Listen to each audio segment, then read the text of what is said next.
última parte da Casa de Paz, e a chave dessa semana foi alegria, não é?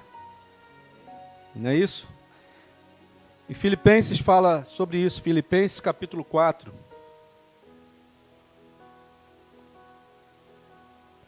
Vamos ler do primeiro versículo em diante. Filipenses capítulo 4. Diz assim: portanto, meus irmãos amados e muito saudosos, minha alegria e coroa, sim, amados, permanecei deste modo, firmes no Senhor. Rogo a Evódia e rogo a Sintique, pensem concordemente no Senhor. E a ti, fiel companheiro de jugo, também peço que as auxilies, pois juntas se esforçaram comigo no Evangelho. Também com Clemente e com os demais cooperadores meus, cujos nomes se encontram no livro da vida. Alegrai-vos sempre no Senhor.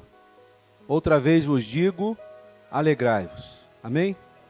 Senhor, te louvamos nessa noite, Pai, te bendizemos, porque a tua palavra ela é viva e eficaz, e ela é mais penetrante do que uma espada de dois gumes, e ela vai penetrando até a divisão da alma e do espírito, e das juntas e medulas, e ela, Senhor, ela é apta para discernir todas as coisas dentro de nós, e te pedimos que a tua palavra nessa noite, Pai, ela seja mais uma vez usada, Senhor, como aquela espada, Senhor, para que possamos ser transformados, Senhor, pela renovação do nosso entendimento. Que tu nessa noite, Espírito Santo, venha agir no nosso meio, alcançando, Senhor, a cada coração aqui nessa noite, a cada coração que está assistindo, ou a cada coração que vai assistir algum dia. Senhor, nós não sabemos o que o teu Santo Espírito pode fazer, mas, Senhor, nós sabemos que ele não tem limites e ele pode ultrapassar todos e quaisquer limites que possam ser estabelecidos. Então, nessa noite, Pai, alcança aqueles que precisam ser alcançados. Fala conosco, nos alimenta, nos abençoa nessa noite. Nós oramos em nome de Jesus. Amém. Amém? Irmãos, eu confesso para os irmãos que de todas as palavras que nós preparamos aqui nos domingos antecedentes, essa poderia ser a palavra mais fácil para se preparar uma pregação, mas não foi. Não é fácil, não foi fácil preparar uma pregação sobre alegria, porque, por incrível que pareça, né, nós somos... Baixa um pouquinho o fundo, Marcos.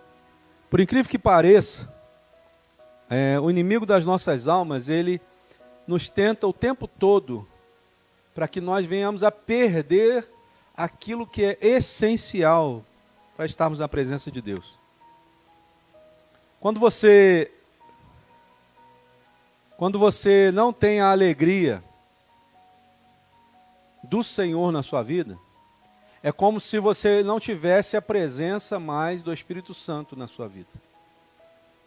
E ele, o inimigo das nossas almas, ele vai lutar exatamente para tirar essa presença da sua vida. Porque ele sabe que isso faz toda a diferença, né?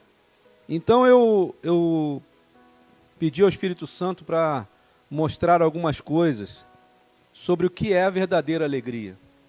Existe um versículo que fala que a alegria do Senhor é a nossa força. Neemias capítulo 8, vê se não é isso. Ou 10, 8, alguma coisa assim. Ou 8, 10. É uma dessas duas. E eu queria que o Marcos abrisse aí, vê se você consegue abrir, Marcos. Neemias 8, 10. Isso. Neemias capítulo 8, versículo 10. Porque a gente só lembra desse finalzinho, né? Coloca lá no final, Marcos, desse versículo. Coloca no final dele.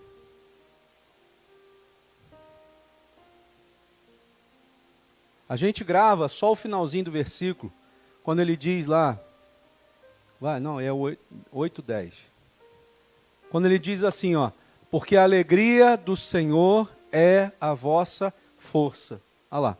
Porque a alegria do Senhor é a vossa força. A gente grava só esse pedaço do versículo. Mas eu queria que você lesse o versículo anterior, o versículo inteiro. Volta aí, Marcos. Volta mais um pouquinho. Não, é isso mesmo. Pode ir no 10. Disse-lhes mais, ide, comei carnes gordas, tomai bebidas doces, e enviai porções aos que não têm nada preparado para si. Vai.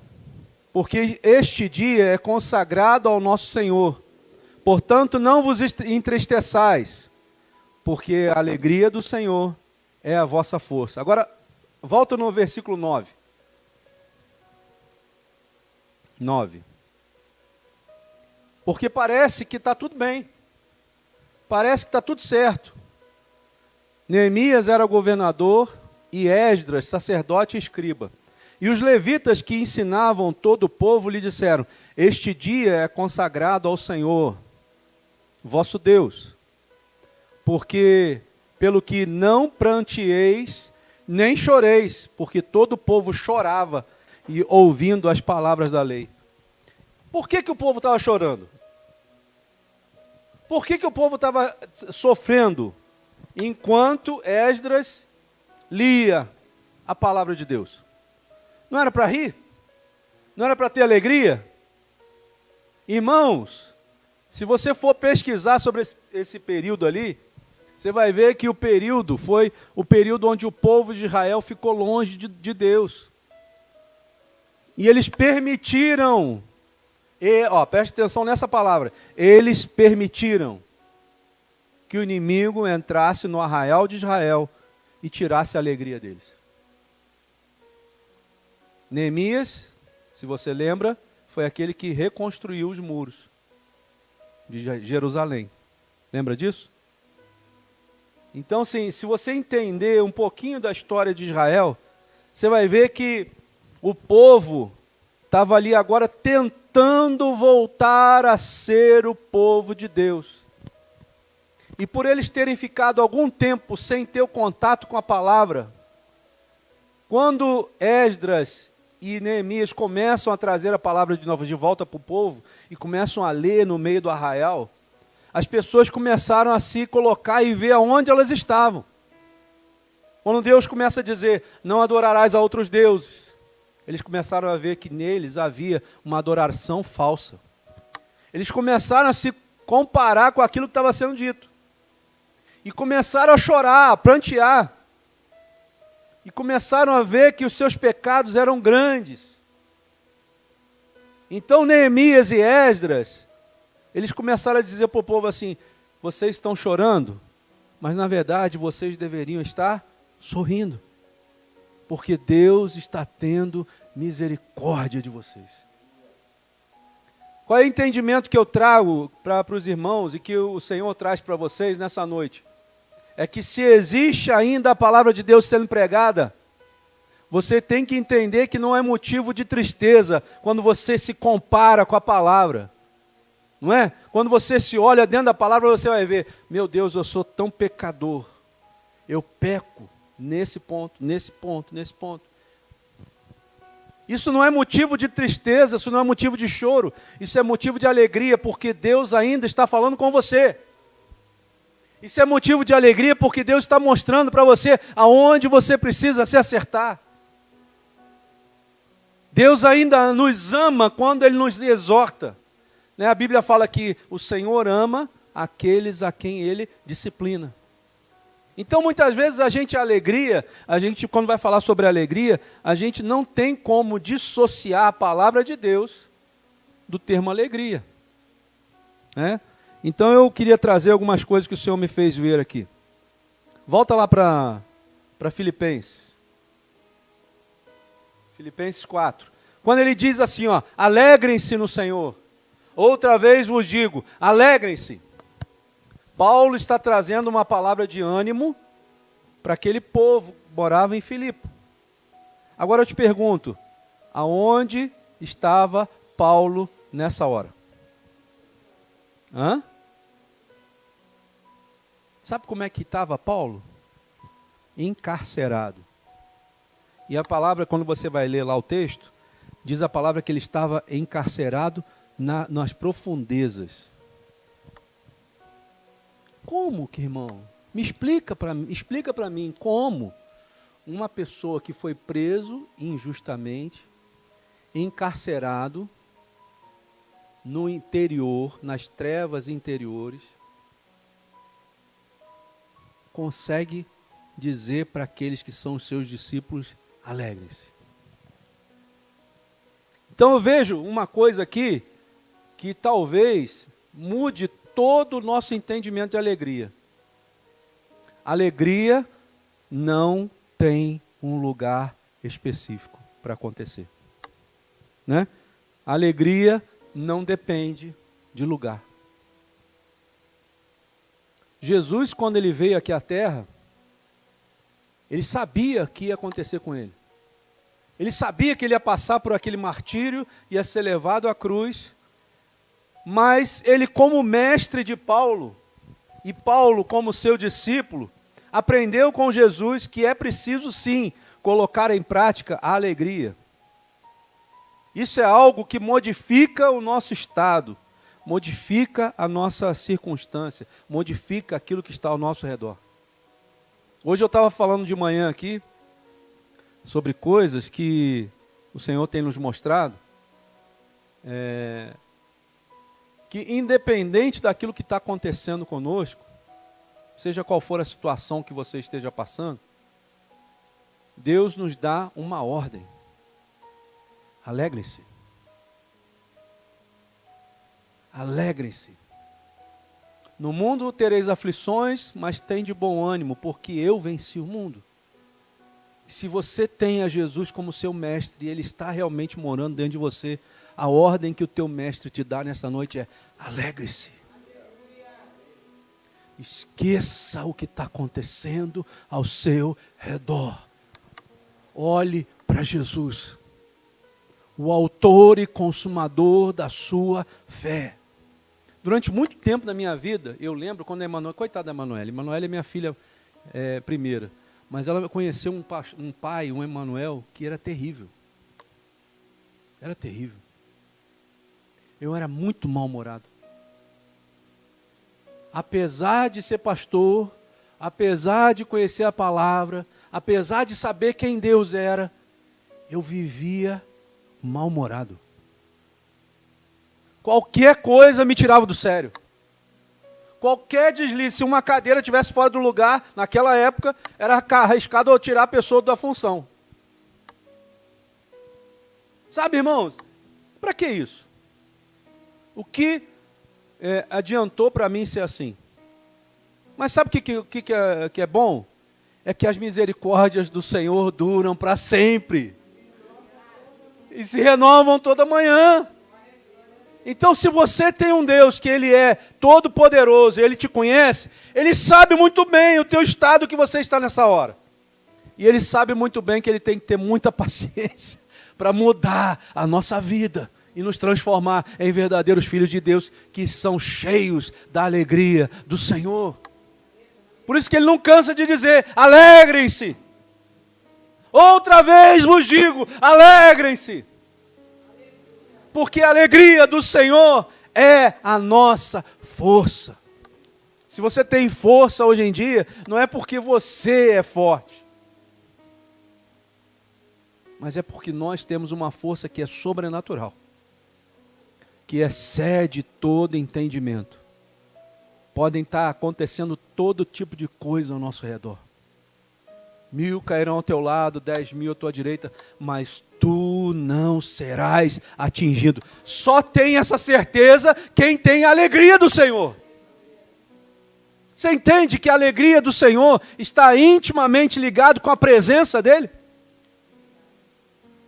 Às vezes a gente acha que tem a presença de Deus, mas não tem um pingo de alegria no coração. Então a presença de Deus está faltando alguma coisa.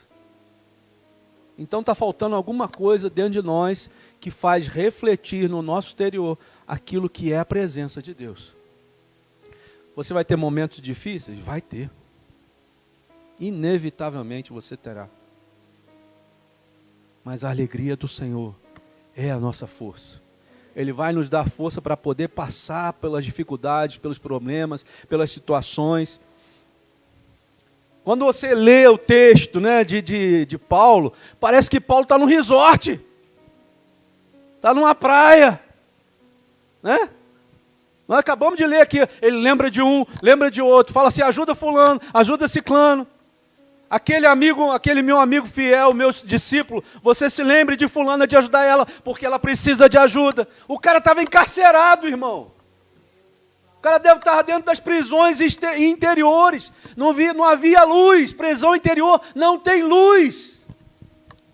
E ele assim, mesmo assim, encarcerado, ainda se lembrava dos outros. Jesus fez a mesma coisa por nós. E ele dizia assim, amai-vos uns aos outros. Eu confesso para os irmãos que aquela época minha, tinha gente que eu não amava não.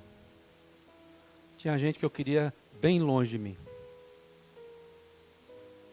E o quanto foi difícil para aprender a amar esse tipo de gente.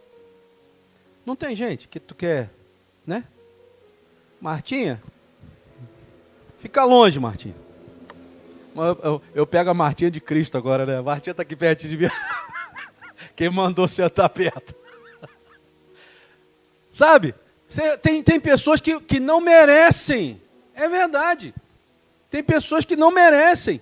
Mas a pergunta que eu te faço, você também não merece ou você merece?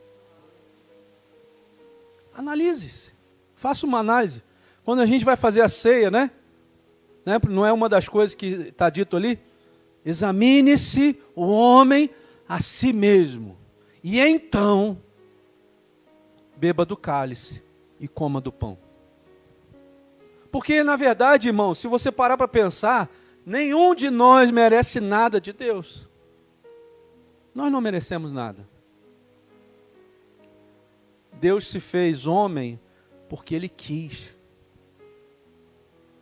E ele disse assim, agora eu derramo a minha graça sobre vós, porque isso não é de vós, não vem de vocês, mas é dom de Deus.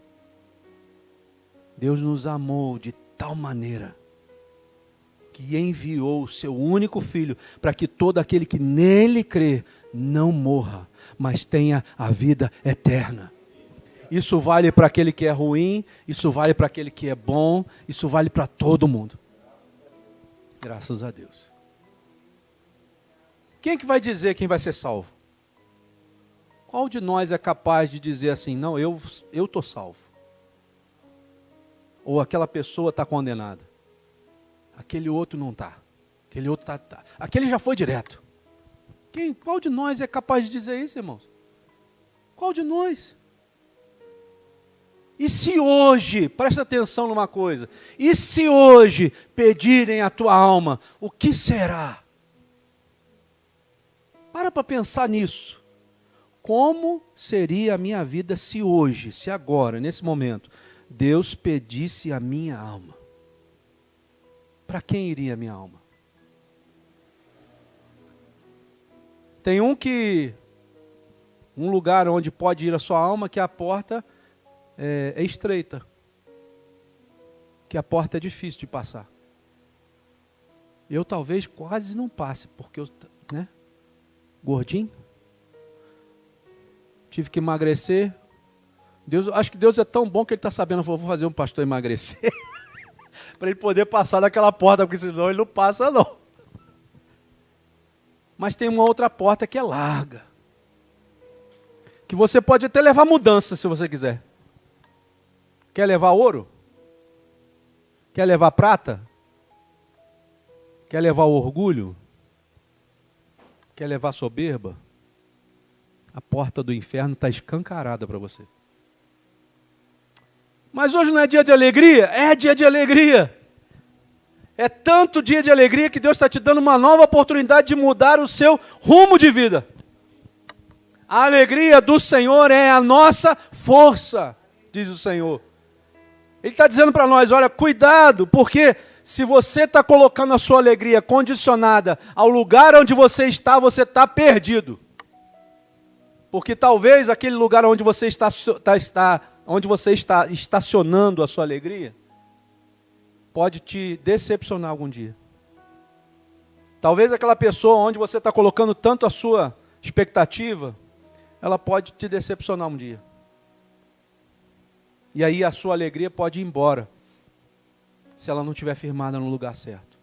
Então a primeira coisa que eu aprendo com Paulo aqui, é que a alegria não depende de lugar. Eu posso estar dentro de uma prisão e posso estar alegre. Outro momento onde Paulo estava aprisionado, diz a palavra que Paulo e Silas, caminhando por um lugar. E de repente veio uma mulher atrás dele, uma adivinha, né?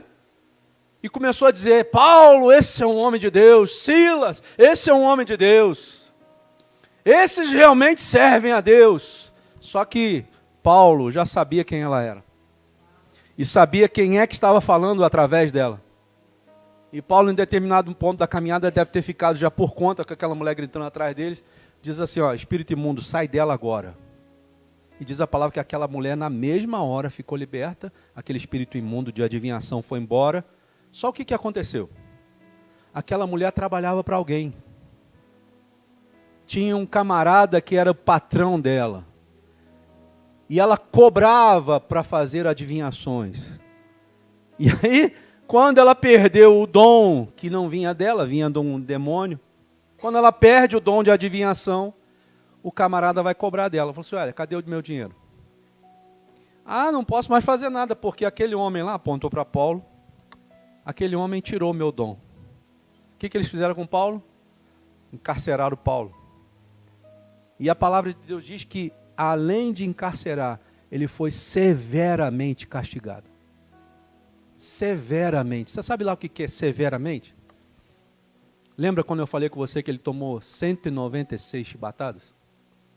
Hã? Você sabe lá o que é isso? Eles eram tão safados, os romanos, que existia uma lei que você não podia dar 40 chibatadas numa pessoa. Você não podia dar 40, mas eles faziam 5 sessões de 39. Multiplica isso aí, 5 vezes 39, 196. Hoje, os estudos dizem, os médicos dizem que se você tiver 30 chibatadas, você perde todo o controle do seu corpo. Você não consegue mais segurar nada, nem xixi, nem cocô, nada. 50 chibatadas, você morre. Paulo recebeu 196 chibatadas. E ele estava preso dentro da prisão com Silas, e diz a palavra que eles cantavam louvores a Deus. Alegria depende de alguma coisa? Sabe qual é o problema nosso, irmãos?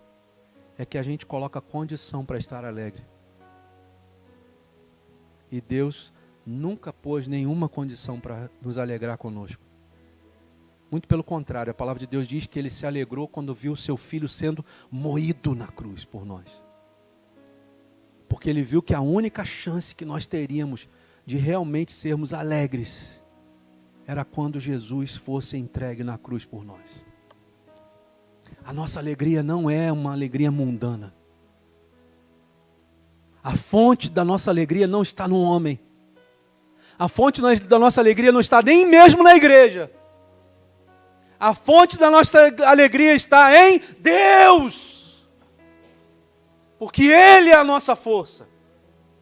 Ah, pastor, então o senhor está dizendo que eu não tenho que me entristecer com as lutas? Não estou falando isso, irmão.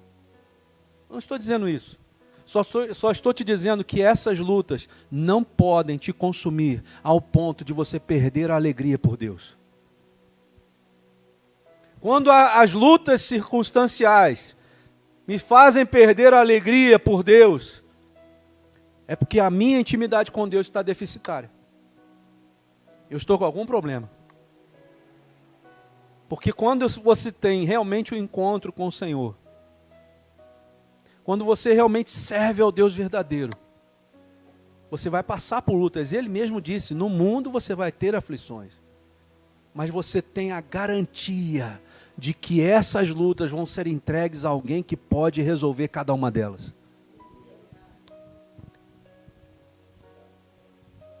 Segunda coisa que eu aprendo com Paulo é que a alegria não é movida por circunstâncias. Eu já citei aqui, mas vou repetir. Atos, capítulo 16, versículo 16 ao 34. Foi essa história que eu acabei de dizer. Paulo estava caminhando, uma mulher falou para ele que ele era um grande mestre. Né? Geralmente, desconfie de quando alguém começa a te elogiar muito. Desconfie. Porque pode ser um enviado de Satanás. Você é um grande mestre, Paulo. Você é grande. E ele vai lá e tira o dom daquela mulher de adivinhação e é preso. A grande questão é, quando eu não permito que as circunstâncias ao meu redor tirem a minha alegria que veio do Senhor, alguma coisa vai acontecer em seguida. Né? Quando o diabo vê que você está muito bem na presença de Deus, alegre com a presença do Senhor, pode ter certeza que ele vai tentar armar. Vai colocar alguma armadilha para você perder isso. Isso é uma característica dele. Né? Como eu disse hoje, o diabo ele não é criativo. Ele vai sempre agir da mesma forma. Talvez com uma roupagem diferente, com um estilo diferente, mas ele vai sempre tentar agir da mesma forma. E aí, quando eu entendo, né, o modus operandi do diabo, eu começo a perceber as movimentações dele. Né? Qual é a estratégia de uma pessoa, de um chefe de um exército que vai para uma guerra? Ele não vai para uma guerra sem antes estudar o inimigo.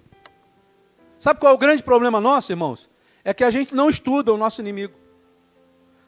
Diabo, Deus me livre. Eu não quero nem saber. Eu não quero nem ouvir falar desse nome. Tinha um camarada que uma vez, na outra igreja lá, eu preguei, aí no final ele veio falar para mim assim, pastor, com aquela cara de santo, né? Pastor, o senhor sabe quantas vezes o senhor falou a palavra diabo? Eu falei, não sei, cara, quantas vezes? O senhor falou 14 vezes. Eu falei, misericórdia, então o diabo está... Falei a 15ª agora. O diabo deve estar furioso comigo, né? Ah, pelo amor de Deus, irmão. Pelo amor de Deus. Ele quis comparar quantas vezes eu falei o nome do diabo com quantas vezes eu falei o nome de Deus. Sabe onde essa pessoa está hoje? Dentro de casa, assistindo culto pela internet. Por que ele está fazendo isso? Porque ele não consegue mais conviver com ninguém ao redor dele. Isso é terrível, não é? Não é terrível? Amarás ao Senhor teu Deus de todo o teu coração, de todo o teu entendimento, de toda a tua alma. Mas você também tem que amar o teu como a ti mesmo. Esse complemento é terrível, porque ele está comparando as outras pessoas com você. Como você faz com você mesmo? Como que você age em meio às circunstâncias ao seu redor? Não é? Como que eu ajo? Durante muito tempo, eu agi de uma forma errada. Mas Deus nos dá a oportunidade de nós mudarmos. E é glória a Deus por isso que ainda existe tempo da gente mudar. Ele é um Deus de chances, de oportunidades. E Ele só faz isso porque Ele quer ver você e a mim lá dentro, na mesma mesa com Ele, jantando com Ele. Por isso que Ele nos dá a oportunidade. E Ele está dizendo, cuidado, porque muitas vezes o diabo... Ih, anota aí, quantas vezes eu estou falando. Às vezes o diabo, de novo, às vezes o diabo vai te colocar em situações difíceis para ver como que você reage. E o diabo, te dar uma notícia aqui, que às vezes você não saiba disso. O diabo só vai até onde Deus permite. O diabo só faz o que ele permite.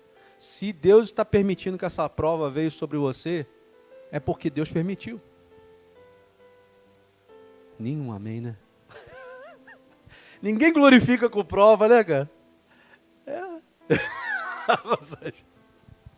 Irmão, Deus usa as provas para nos aprovar.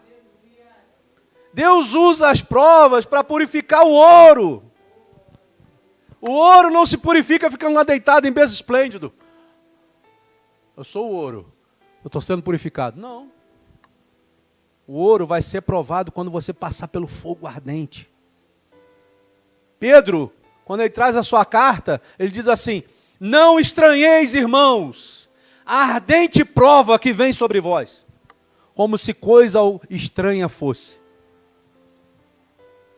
Não é estranho para o crente. Sabe qual é o problema do diabo? O diabo perverteu o sentimento do crente. O crente acha hoje em dia que quando você não tem prova, está tudo bem. Né?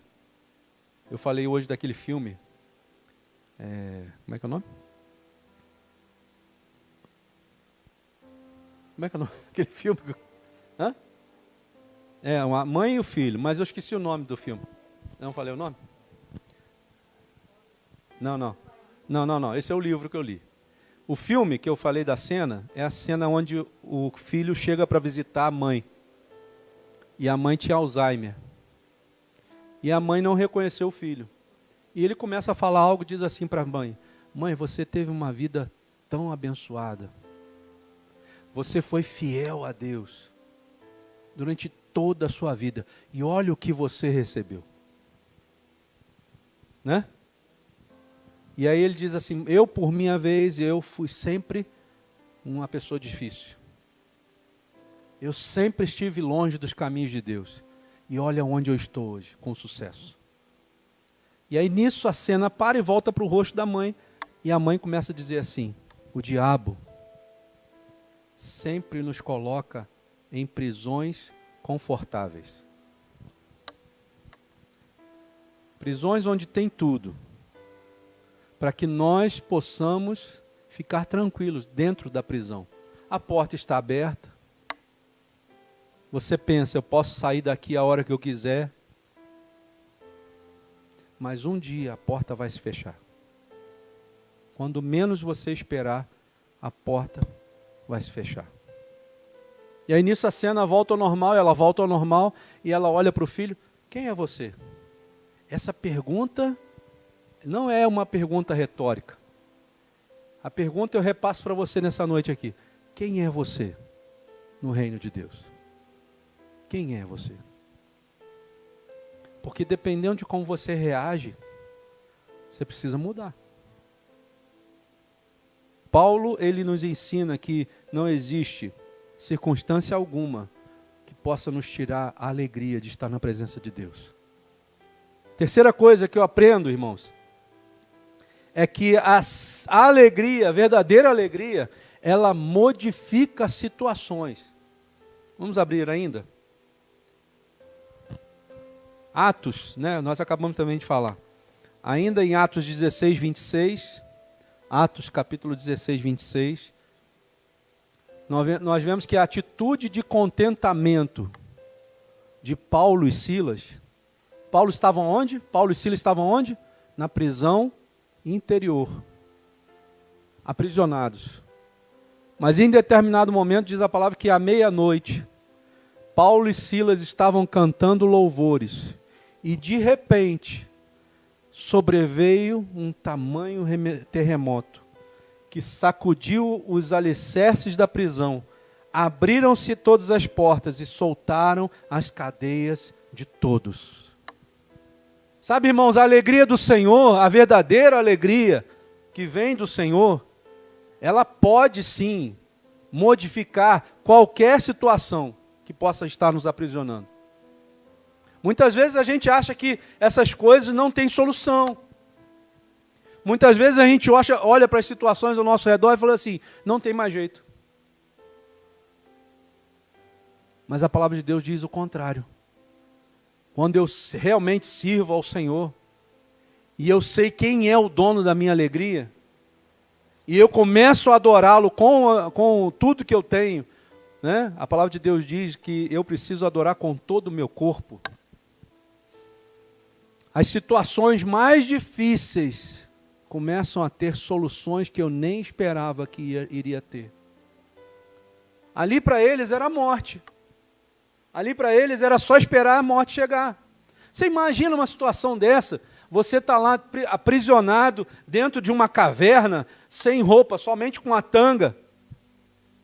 E de repente eles resolvem orar e cantar a Deus.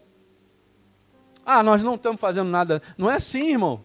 Nós não estamos fazendo nada mesmo, vamos cantar. Irmão, eles não são malucos, não. A gente não é doido, não. Paulo e Silas também não eram malucos, não. O problema é que a alegria que eles tinham não era mais essa alegria mundana. Movida às circunstâncias, movida com as coisas que acontecem ao nosso redor. Não, a nossa alegria, ela é firme no Senhor. E essa alegria que vem do Senhor modifica as circunstâncias ao nosso redor. As situações não passam a ser mais as mesmas, porque eu não estou encarando aquela situação da mesma forma que eu encarava antes. Tudo pode estar sendo destruído ao meu redor, mas eu tenho o Senhor e eu sei que Ele vai se levantar. E vai me livrar de uma situação que não tem solução.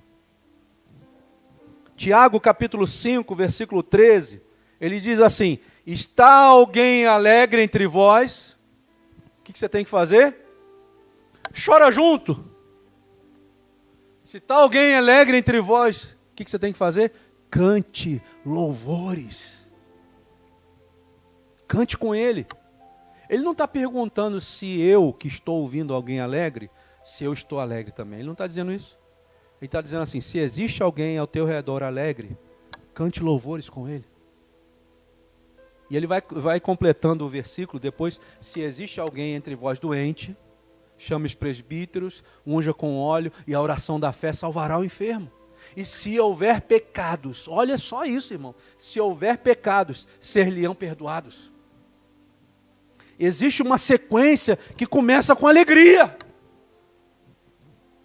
Existe uma sequência de milagres que podem acontecer na nossa vida, inclusive perdoar os nossos pecados, que começa quando eu tenho a verdadeira alegria de Deus. Então a alegria de Deus é que faz o milagre acontecer. Não é a minha inércia diante do Senhor. E Deus não está dizendo para você assim: se houver alguém entre vós alegre, fique quieto. Não. Se alguém estiver alegre entre vós, alegre-se com ele, mesmo que você não esteja. Hoje de manhã nós falamos sobre isso. A minha alegria independe daquilo que eu estou sentindo. Ela pode afetar minha alma, porque é o depósito dos meus sentimentos, pode. Mas ela independe do que eu estou sentindo. Porque a alegria, ela não vem de mim. Ela vem do Espírito Santo. É Ele que é o dono, né? A alegria do Senhor é a minha força. Então de quem é a alegria? É dele. Agora, faz o seguinte: pega a alegria sua e tenta ter alguma força, para você ver se você vai aguentar alguma coisa. Agora, faz o contrário, pega a alegria que vem do Senhor e coloca ela no seu coração.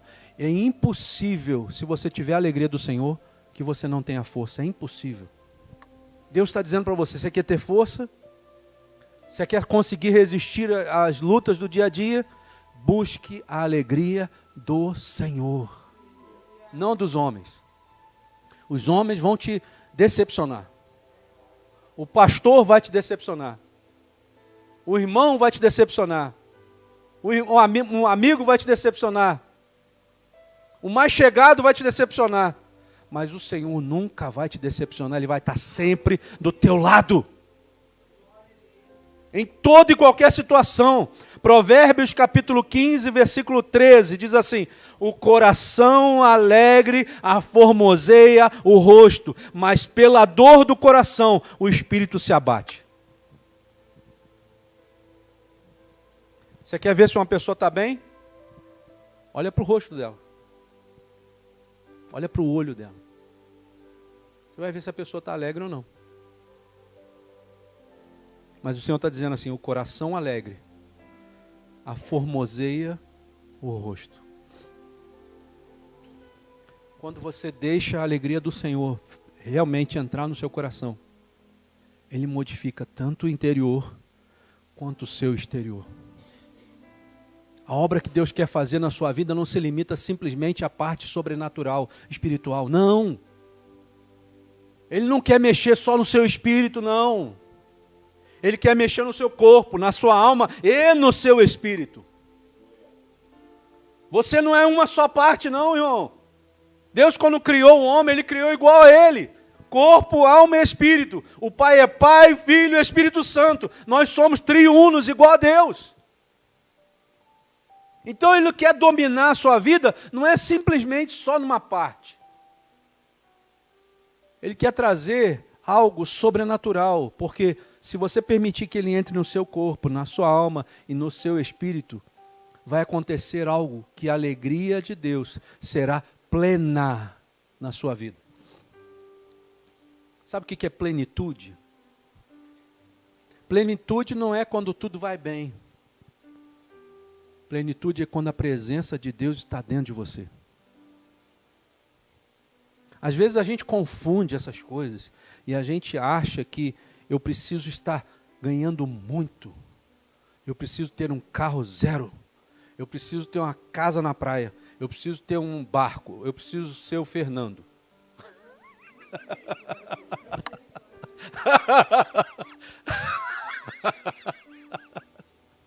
Não, irmão. Não precisa. Você só precisa ser discípulo de Jesus. Só isso. Fernando, tô brincando contigo. Está repreendido em nome de Jesus. Podemos sim ter situações em nossas vidas mudadas. Basta ter atenção e obedecer às Escrituras. Obediência. Sabe por que às vezes nós não recebemos? Primeira coisa, porque você pede mal. Segunda coisa, é porque você não obedece. Eu quero receber coisas de Deus. Eu quero ter os direitos que vêm de Deus. Mas eu não quero exercer os deveres que a mim são impostos. É só o, como é que chama na oração do Pai Nosso? É só o venha a nós. Venha a nós. Venha a nós. O vosso reino, nada. Não, Senhor. Nessa parte aí de vosso reino eu não quero não. Eu só quero o venha a nós. Venha a mim. Vosso reino não. Só que aí não funciona. Aí a alegria que vem do Senhor, ela nunca vai chegar, porque Ele não vai entregar a sua alegria completa a quem não é completo com Ele. Entendeu isso agora? Deus não vai te dar a alegria completa dEle, se você não for completo com Ele. Tem gente que é 99% com Deus. Você não vai ter a alegria do Senhor. Você vai ter alegria momentânea, as alegrias momentâneas que o mundo pode te dar, que o dinheiro pode comprar. Mas a alegria do Senhor, que é realmente a sua força, se você não for 100% com Ele, você não vai ter. Tem muita gente enganada com o Evangelho, irmão. Tem muita gente achando que o Evangelho é vir à igreja. Não é vir à igreja. O Evangelho de Deus é ter Jesus no seu coração. É ser sincero com Ele. Deus, eu sou assim, ó. Eu sou desse jeito. Senhor, eu faço isso. Eu faço isso. Eu deixo de fazer isso. Porque não é pecar, não é só quando você faz alguma coisa de errado, não, irmão. Você peca também por omissão. A Bíblia diz assim, aquele que sabe fazer o bem e não faz, peca. Peca. Como que você quer pedir a alegria do Senhor para ser a sua força, se você não é 100% com Ele? Deus quer te entregar a alegria, Deus quer te dar a bênção, Deus quer te abençoar. Mas ele vai ser injusto?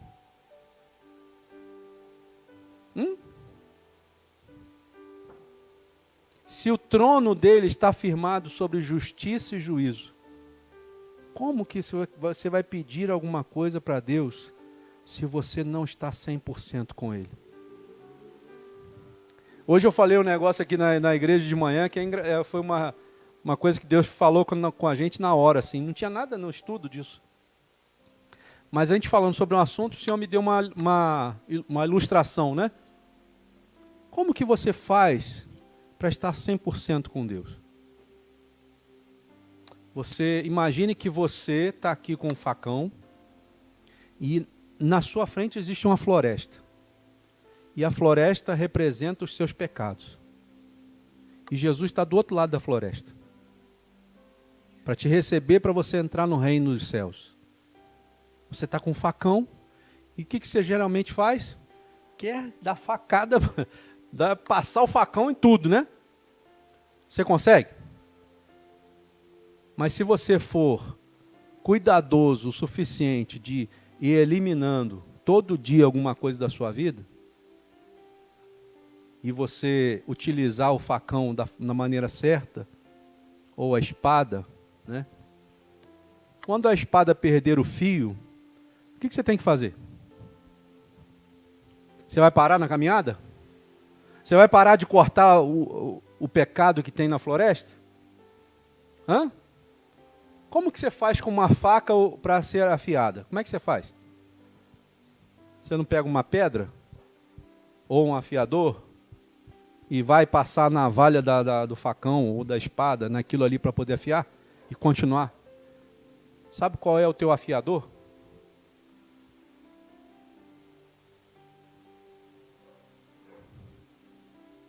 O afiador está aqui.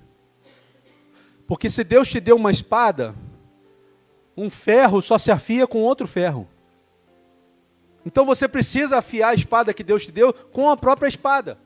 É conhecendo a palavra que a sua espada vai ser afiada para você ir eliminando todo o pecado, todo dia, alguma coisinha. Não adianta você querer, num dia, arrebentar com tudo. Porque você vai se desgastar, vai cansar e você não vai chegar do outro lado. Mas se você for fiel ao Senhor todos os dias e mantiver uma constância, vai chegar uma hora que você vai perceber que aqueles pecados todos que haviam na sua vida, eles desapareceram. E aí você consegue chegar do outro lado. E aí com a alegria do Senhor você vai ver que essas circunstâncias, situações que se colocam ao nosso redor, elas não são nada diante do poder de Deus. Muitas vezes a gente fica olhando muito para as circunstâncias e esquece de olhar para aquele que é o solucionador das nossas situações. Jesus está aqui para te dar alegria e para você entender que existe sim alguém que pode te ajudar. É Ele que nos dá alegria, a alegria vem dEle e Ele nos dá a força para que a gente possa entrar nessa mata e cortar todos os dias o que precisa ser cortado na nossa vida. Essa espada já está na sua mão, mas você precisa utilizá-la. Não adianta nada você ter uma espada guardada. A palavra de Deus já está na sua mão. Conheça. Debruce sobre ela. Coma. Leia. Viva. Ó, Bíblia, viva. Viva ela. E você vai ver como vai ser mais fácil. E aí as astutas ciladas do diabo que vêm contra nós já não vão ser mais astutas, porque você vai descobrir todas elas. Fuja, presta atenção nisso aqui. Fuja da aparência do mal. Fuja. Uma das coisas que o diabo vai querer colocar na tua vida, uma das coisas, é que você fique deslumbrado com o mundo ao seu redor.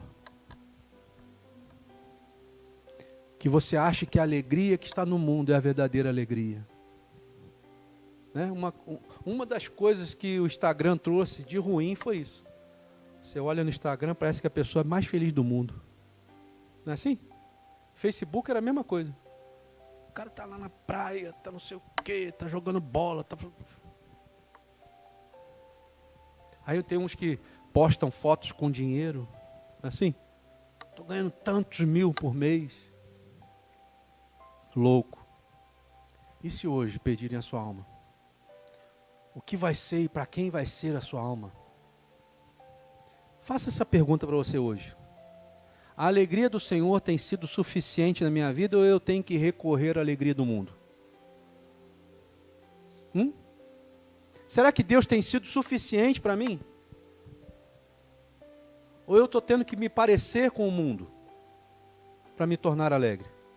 Porque a armadilha do diabo é essa, exatamente essa, que você se pareça com o mundo.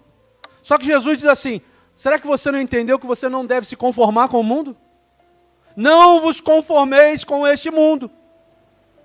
Não tome a forma desse mundo. Será que Jesus ainda pergunta para nós, será que você não entendeu que aqueles que são amigos do mundo são inimigos de Deus? Você acha mesmo que Deus, quando olha para você e vê que você é mais amigo do mundo do que amigo dele, Ele vai te dar a alegria dele? Você acha? Deus não faz isso, irmãos. Deus é justo. E Ele é o justo juiz. Sabe o que é pior? É o justo juiz que vai julgar a sua vida. Agora, se você estiver contente com aquilo que Deus te der, se você tiver contentamento com a presença dEle, com a alegria dEle, naquele dia, Ele vai se lembrar de você. Eu vi um post outro dia e achei demais.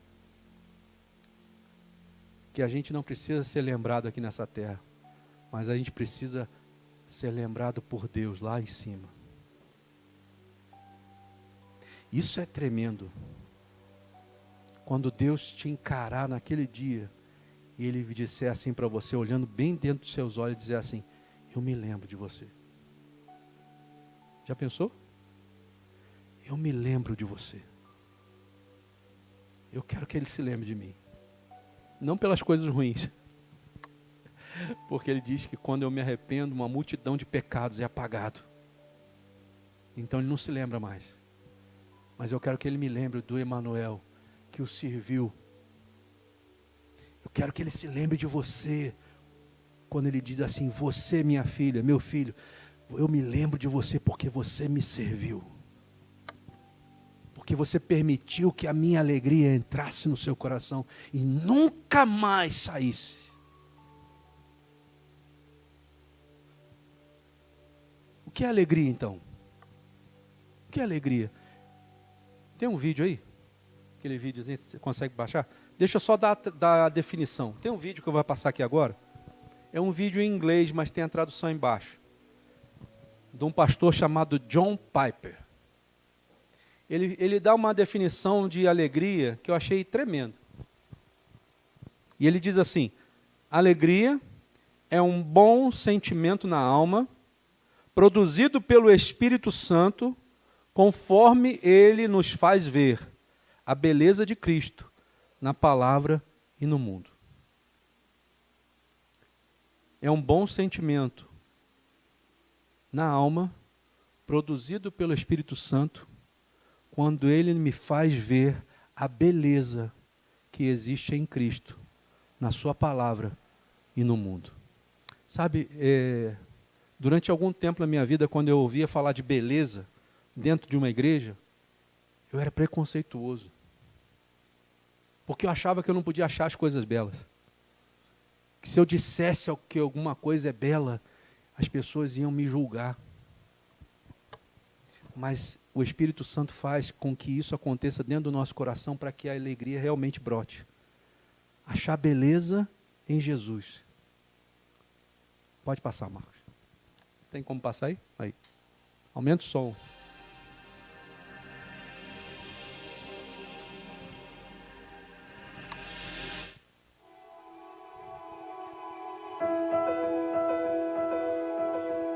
Como você define a alegria? As we begin this series on joy in the letter of Paul to the Philippians, it seemed good to me that we should probably begin with a definition of joy. Definitions, as I'm sure you know, are simply descriptions of the way people use words. Words don't have intrinsic definitions. They're given definitions by the way people use them. So groups and societies use words and individuals use words. So when I say I want to define joy for you before we dig into how it's used in Philippians, I have to ask, well, whose joy am I talking about, or what usage am I talking about? And so very clearly I mean joy as the Apostle Paul uses it in his letters, and particularly in the book of Philippians. So I'm not just asking about the meaning of joy in general. I'm talking about Christian joy as Paul, the apostle, uses it. So let me give you my definition and then take it apart one piece at a time. Christian joy, as Paul understands it, is a good feeling in the soul produced by the Holy Spirit as He causes us to see the beauty of Christ in the Word and in the world. So let's take those one at a time. Christian joy is a good feeling. And by that I mean it's not an idea, it's not a conviction, it's not a persuasion, it's not a decision.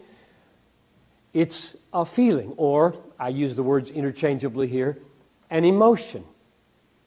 And one of the marks of the difference between an idea and an emotion or feeling is that you don't have immediate control over your feelings or your emotions. You can't snap your finger or decide to feel something. So for example, if you're camping, I'm going to go camping in a few weeks, and it's the middle of the night and you wake up and there's this gigantic silhouette of a bear outside your tent, grizzly bear. He seems hungry, maybe he's wounded. You don't say, no, let me think about this. There's bears are big, bears are dangerous. Conclusion, I should feel fear here, so I will now decide to be afraid. Emotions don't work like that. Thinking works like that, but emotions don't. It happens to you. Which means that the Bible is filled with commands that we do things that are immediately outside our control to do. Commands to rejoice, commands to fear, commands to be grateful, commands to be tender-hearted. One of the reasons I'm the kind of Christian I am with the theology that I have is that I know as I read the Bible, it requires of me things that I cannot immediately, by a decision, produce.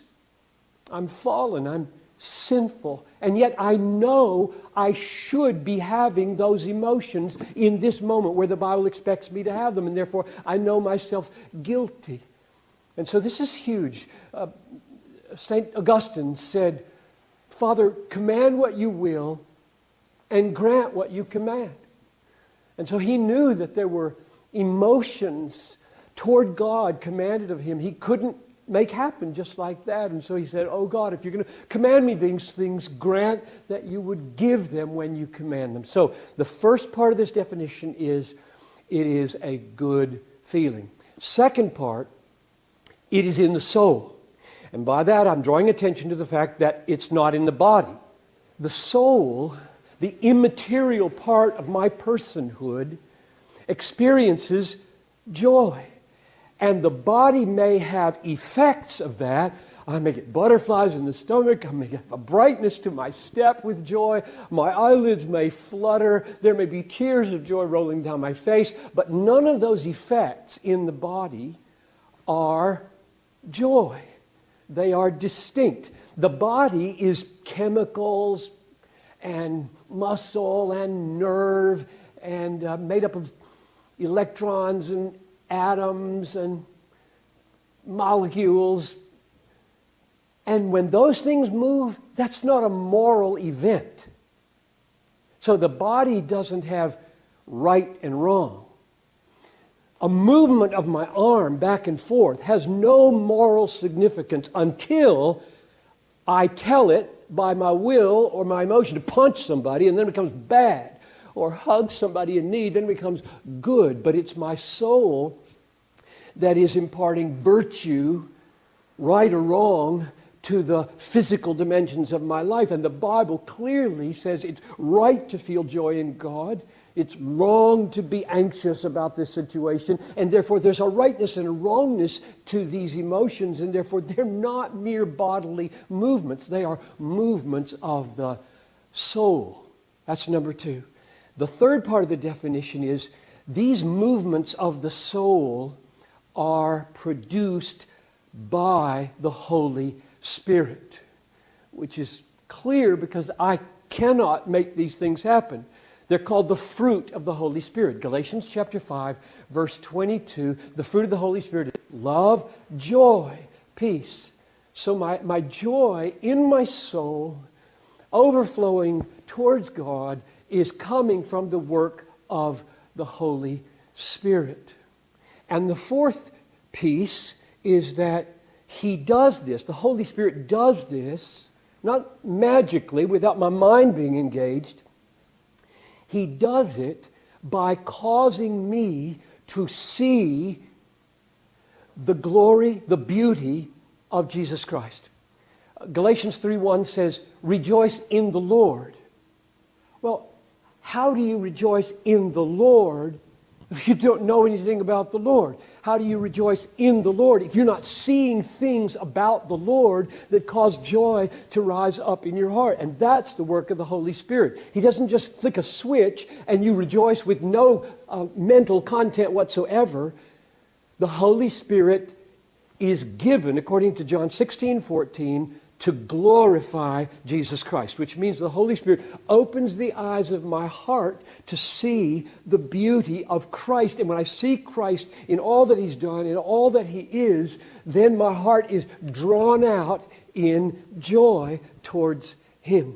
So the Holy Spirit bears this fruit by causing us to see the beauty of Jesus Christ. And the last piece, the fifth piece, is we see Him in His Word and in the world.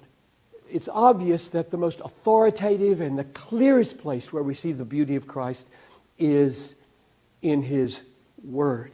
That's why the Holy Spirit, who is charged to glorify Christ, inspired the Word so that we could read the Word, know the Christ, have eyes to see the beauties that call joy up out of our hearts.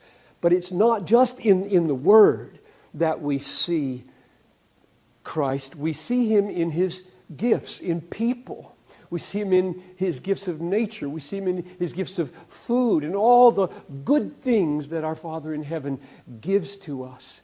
Every gift of Christ to us is intended to be a communication of something of Himself. And so we see Christ not only, we taste Christ not only in His Word, but also in His works. So, when we take up joy in Philippians now, and it's an incredibly important place, not only in the book, but in the Christian life and in God's whole scheme of things, the definition that I'm working with is joy is a good feeling in the soul, produced by the Holy Spirit, as He causes us to see the beauty of Christ in His Word and in His work. Amém? Deu para entender? É independente do que você esteja vivendo. Independe. Se você está vivendo uma situação difícil, se você não está vivendo uma situação difícil, independe. Deus, Ele é aquele que produz. O Espírito Santo é aquele que produz a alegria no nosso coração. Desde que nós permitamos que as nossas emoções sejam guiadas por Ele. Um bom sentimento na alma, produzido pelo Espírito Santo, que nos faz ver Jesus na sua palavra e no mundo. Quando a gente deixa de ver Jesus nas coisas, irmãos, é porque Satanás, ele tem colocado dureza no nosso coração. Porque você e eu somos obras de Deus. Você e eu fomos criados à imagem e semelhança de Deus. A ação do maligno no mundo é tirar essa nossa visão. É não nos deixar enxergar os outros como se fossem também obras do Senhor e somente nós somos obras de Deus. Não. Deus quer te levar num lugar de alegria, de gozo, de paz, de felicidade. Paulo dizia assim, olha, a vida com Deus não é comida nem bebida, mas é gozo, alegria, paz e a presença do Espírito Santo. Então não tem nada a ver com quanto você tem, não tem nada a ver do que você veste, não tem nada a ver com o que você tem na sua casa, com as coisas que você possui, nem tem a ver com o que você sente, mas tem a ver do quanto de Deus ainda existe dentro de você. A alegria tem um único dono. E ele não divide a alegria dele com nenhum outro proprietário. Ele dá alegria para nós. Mas ele faz questão de dizer que o único que tem poder sobre a alegria é ele. Porque a alegria vem dele. A alegria verdadeira tem dono e ela é do Senhor. Deus é a fonte genuína da nossa alegria. Jesus disse em João capítulo 15, versículo 11, diz assim: tenho-lhes dito estas palavras, para que a minha alegria esteja em vocês, e a alegria de vocês seja completa. Sabe o que Jesus fez durante todos esses anos, e as palavras dele chegaram até hoje, nesse dia aqui? Foi exatamente para dizer, olha, eu tenho a minha alegria, e eu quero que a minha alegria, quando ela estiver em você, você tenha plenitude na minha presença. Alegria não é explodir de alegria, também é, mas a alegria do Senhor é muito mais quando você tem a presença dele dentro de você. Contentamento de receber a presença de Deus.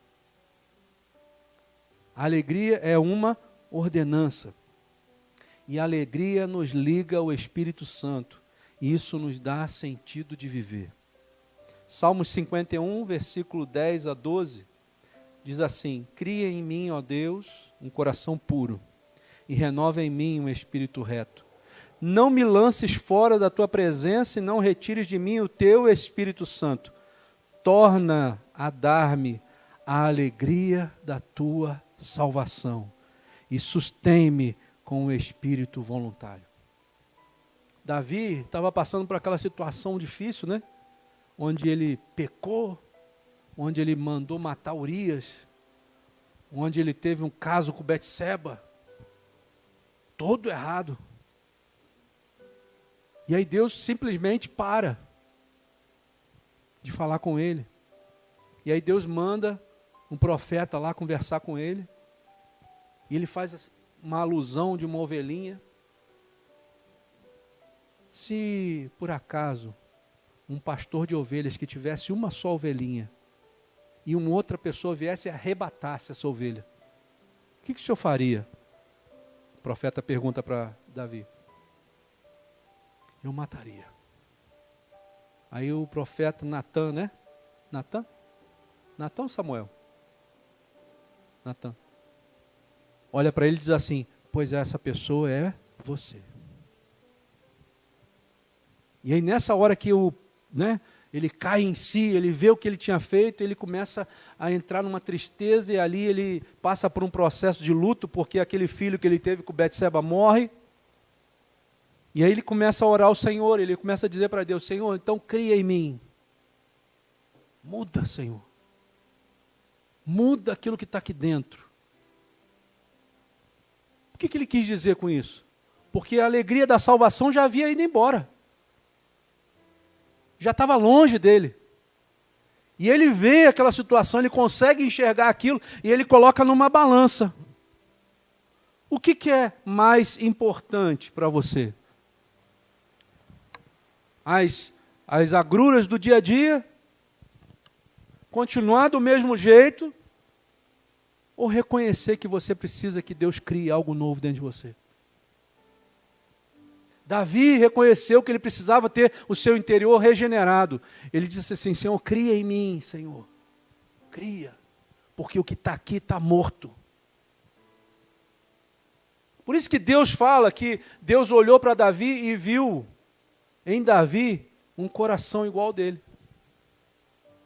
Porque Davi era esse tipo de cara. Ele pecava, ele pecou, ele reconheceu o seu erro e disse assim: então, Senhor, cria de novo. Cria em mim, ó Deus, um coração puro e um espírito reto. Torna a dar-me a alegria. Sabe quem já viveu uma alegria verdadeira em Cristo? Quando perde, sente falta. Nessa noite, você está ouvindo essa palavra aqui, e Deus está te dando a oportunidade de novo de ter uma alegria verdadeira na tua vida. Talvez Satanás ele possa ter tentado contra você. Mas eu tenho para te dizer que nenhuma arma de Satanás vai prosperar contra aquele que realmente tem a alegria do Senhor. Pode chegar uma hora que você possa se sentir abatido, né? Mas Deus diz assim: eu posso estar abatido, mas não desanimado. Sabe? Eu posso até ficar abatido, mas eu não desanimo. Porque a alegria do Senhor é a minha força. Você pode declarar isso aí na sua vida? A alegria do Senhor é a minha força. Aleluia! Ele é a tua força. E Ele está aqui hoje te falando isso em nome de Jesus. Amém? Vamos estar de pé, vamos glorificar o nome do Senhor, agradecer a Ele. Senhor, te louvamos nessa noite, Pai. E mais uma vez chegamos diante da Tua presença, para Te glorificar e Te bendizer, Senhor, porque Tu és aquele que nos dá a alegria genuína e verdadeira. Senhor, hoje é o dia, Senhor, onde Tu nos lembrou mais uma vez que a alegria tem uma fonte. E essa fonte é em Ti, Jesus. Nenhum outro lugar pode nos dar uma alegria verdadeira, mas a alegria verdadeira vem de Ti. Então, Senhor, continua falando conosco, Espírito Santo. Continua nos convencendo dos nossos pecados, porque Tu és o único capaz de fazer isso. Então, Jesus, fala com quem está ouvindo essa palavra. Não só com aqueles que estão aqui hoje, mas também com aqueles que estão ouvindo a Tua palavra, Senhor. E que o Teu Espírito Santo venha realizar uma grande obra, Senhor, nas nossas vidas e nessa igreja, em nome de Jesus. Guarda cada um de nós, Senhor, fica conosco, nos abençoa, e que a alegria do Senhor realmente seja a nossa força durante todos os dias da nossa vida, Pai. Em nome de Jesus. Amém. Eu quero abençoar os irmãos das Casas de Paz. Quero abençoar os irmãos lá de São Paulo. O seu Nelson e a dona Lourdes. Eu quero abençoar a dona Rosângela e o seu Alfredo. Eu quero abençoar a Thalita e o Fábio e seus filhos. Senhor, em nome de Jesus, que Tu venha abençoá-los, Senhor, com a Tua alegria, Senhor. Que Tu venha fortalecê-los no Senhor, e que eles possam, Senhor, realmente andar na Tua presença, conforme aquilo que Tu queres deles, Senhor. Deus, que Tu dê ordem aos Teus anjos de grandeza maior, Senhor, para estarem indo aonde eles estão, que Tu venha guardá-los e livrá-los de todo o mal, Senhor, que eles sejam guardados de toda e qualquer investida do mal, de tudo aquilo que possa tentar tirar a alegria do Senhor deles, mas que eles sejam guardados com o sangue de Jesus, debaixo das tuas mãos. Nós oramos em nome de Jesus. Amém, Senhor. E que o Senhor te abençoe e te guarde. Que o Senhor faça resplandecer o seu rosto sobre ti e tenha misericórdia de ti.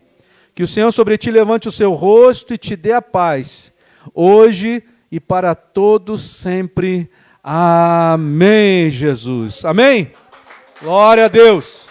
Que Deus te abençoe. Que você seja abençoado em nome de Jesus.